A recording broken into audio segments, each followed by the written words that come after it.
SLBC tunnel rescue operation లోకి కేరళ నుంచి cadaver dogs ను రంగంలోకి దించనున్నారు. మరోవైపు ఐటీటీ నిపుణుల బృందంతో సింగరేణి, ఎన్డీఆర్ఎఫ్ బృందాలు టన్నెల్లోకి వెళ్లాయి. పరిస్థితులను ఎప్పటికప్పుడు గమనిస్తూ దిశానిర్దేశం చేయనున్నారు. Disaster management special chief secretary Arvind Kumar మట్టిని తీసి ఎక్సిలేటర్ పై వేస్తూ నీటిని మరోవైపు దారి మళ్లిస్తూ ముందుకు సాగాలని సూచించారు. టన్నెల్ లోపల పనిచేసే వారికి కావాల్సిన సదుపాయాలు ఏర్పాటు చేశారు. నాగర్ కర్నూలు జిల్లా కలెక్టర్ బదావత్ సంతోష్, జిల్లా ఎస్పీ వైభవ్ గైక్వాడ్ పర్యవేక్షణలో రెస్క్యూ ఆపరేషన్ కొనసాగుతోంది.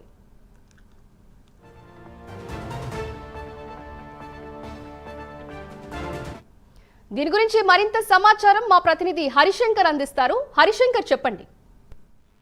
నాగర్ కర్నూలు జిల్లా ఎస్ఎల్బీసీ వద్ద జరిగినటువంటి ప్రమాద ఘటన 13వ రోజు చేరుకుంది. ఈ రోజు కూడా రెస్క్యూ ఆపరేషన్ కొనసాగుతుంది. ప్రమాదంలో చిక్కుకున్నటువంటి 8 మంది కార్మికులకు సంబంధించిన ఆనవాళ్లు గుర్తించే ప్రక్రియ కొనసాగుతుంది. అయితే మొన్నటి నుంచి కూడా ఏదైతే కన్వేర్ బెల్ట్ సహాయంతో కూడా లోపల ఉన్న మట్టిని బయటకు పంపేందుకైతే సిద్ధమయ్యారు. గంటకు 800 టన్నుల మట్టిని, బురదను, అదేవిధంగా లోపల ఉన్నటువంటి రాళ్లను బయటికి పంపే ప్రక్రియ అయితే కొనసాగింది. అయితే నిన్న సాయంత్రం నుంచి కూడా ఈ కన్వేర్ బెల్ట్ మరోసారి చేయకపోవడంతో తీవ్ర అంతరాయం కలుగుతుంది. ఒకవైపు టీబీఎం కటింగ్ మిషన్ కూడా తీయడంలో కూడా చాలా ఇబ్బందులు ఎదుర్కొంటాయి. ఈ రెండు అందుబాటులోకి వస్తే పూర్తి స్థాయిలో కూడా ఆనవాళ్లు గుర్తించే ప్రయత్నం అయితే పూర్తవుతుంది. కూడా ఒకవైపు అధికారులు అంచనా వేసిన సిచ్యువేషన్ ఉంది. మొత్తంగా ఎస్ఎల్బీసీలో చిక్కున్నటువంటి వారి ఆచూకీ కోసం కేరళ నుంచి కూడా క్యారెట్ డాగ్స్ ను తీసుకోవడానికి ప్రభుత్వం సిద్ధమైంది. అయితే అక్కడ ఉన్నటువంటి పరిస్థితుల నేపథ్యంలో వాటిని ఈ రోజు తీసుకొస్తారా, రేపు తీసుకొస్తారా అని చెప్పి ఒక ఉత్కంఠమైన వాతావరణం కొనసాగుతుంది. అదేవిధంగా ఐఐటి నిపుణుల పర్యవేక్షణలో ఈ యొక్క ఆపరేషన్ ఈ రోజు ప్రారంభమైంది. అక్కడ ఉన్నటువంటి ఎన్డీఆర్ఎఫ్ బృందాలు కావచ్చు, అదేవిధంగా ఎస్డీఆర్ఎఫ్ బృందాలతో పాటు సింగరేణి కార్మికులు ఈ యొక్క రెస్క్యూ ఆపరేషన్ లో పాల్గొంటున్నారు. ఐఐటి నిపుణుల సమయంతో కూడా వాళ్ళ సలహాలు, సూచనలు తీసుకుంటూ ఎంత ముందుకెళ్తున్న పరిస్థితి ఉంది. అదేవిధంగా అక్కడ ఉన్నటువంటి పరిస్థితులను ఎప్పటికప్పుడు గమనిస్తూ వారికి కావాల్సినటువంటి సహాయ సహకారాలను కూడా అందిస్తున్నటువంటి ప్రస్తుత disaster management special chief secretary Arvind Kumar ఆధ్వర్యంలో ఈ ఆపరేషన్ జరుగుతుంది.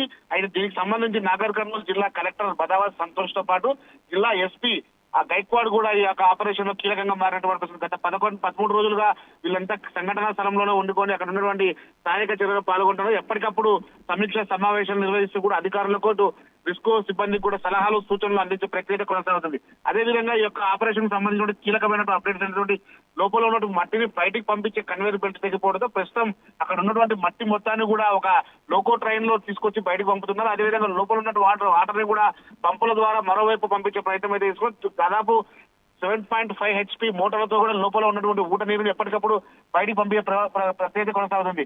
మధ్యాహ్నం వరకు ఈ టన్నెళ్లకు పూర్తి స్థాయిలో కూడా డాగ్ స్క్వాడ్ చేరుకునే అవకాశం ఉన్నట్టు ఒకవైపు అధికారులు వెల్లడించిన సిచ్యువేషన్ ఉంది. మొత్తం టన్నెల్ లోపల ఉన్నటువంటి సిబ్బందికి ఏ ఇబ్బంది రాకుండా ఇప్పటికే వైద్య శాఖ అధికారులు కూడా అక్కడ టెంట్లు ఏర్పాటు చేసుకుని అక్కడ క్యాంపు నిర్వహిస్తున్న పరిస్థితి. మొత్తంగా ఈ యొక్క ఆపరేషన్ మరో 2 రోజుల్లో పూర్తవుతుందని చెప్పి నిన్నటి వరకు కూడా అధికారులు ఆశాభావం వ్యక్తం చేసినప్పటికీ ఒకసారిగా కన్వేర్ బెల్ట్ అందుబాటులో రాకపోవడంతో మాత్రం ఖచ్చితంగా తీవ్ర అంతరాయం కలుగుతుంది. మరో 2 రోజుల పాటు యొక్క ఆపరేషన్ కాదు కదా, మరో 4 రోజులు పట్టే అవకాశం అయితే కనిపిస్తున్నాయి.